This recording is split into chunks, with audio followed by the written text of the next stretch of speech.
মুমূর্ষু অবস্থায় শিশু বিছানায়, মা পড়ছেন দোয়া আর নানি কান্না করছেন। সেই মুহূর্তে কথা বলার অবস্থায় নেই কেউই। শিশুদের নিয়ে এমন অসহায়ত্বের দেখা মিলেছে রাজধানীর শ্যামলী শিশু হাসপাতালে। এই অবস্থাতেও টিকা নিয়ে সচেতন না অনেকেই। ভয় ভীতি থেকে টিকা নিচ্ছেন না কেউ কেউ। জানছি পরে, আগে জানি না, জানলে তো আগে দিতাম, পরে জানছি আর দেওয়া হয়নি। দেয় নাই, উনি ভাবছে যে করোনার সময় টিকা দিয়ে অনেক বাচ্চা অসুস্থ হয়ে পড়ছে, যার কারণে উনি ভয় ফিল করছেন। একরাম আলীর 4 বাচ্চার মধ্যে 3 জনেরই টিকা দেওয়া হয়েছিল, শুধু একজনই বাকি ছিল। সেই বাচ্চারই হয়েছে হাম।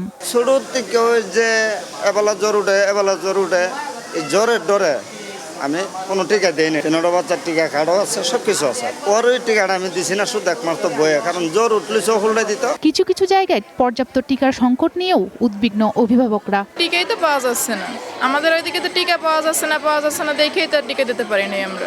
আইসিইউ সংকটও পুরোপুরি কাটেনি এখনো। রাজধানীর ডিএনসিসি হাসপাতালে ফাঁকা আছে 4টি বেড, আর শ্যামলী হাসপাতালে একটিও নেই।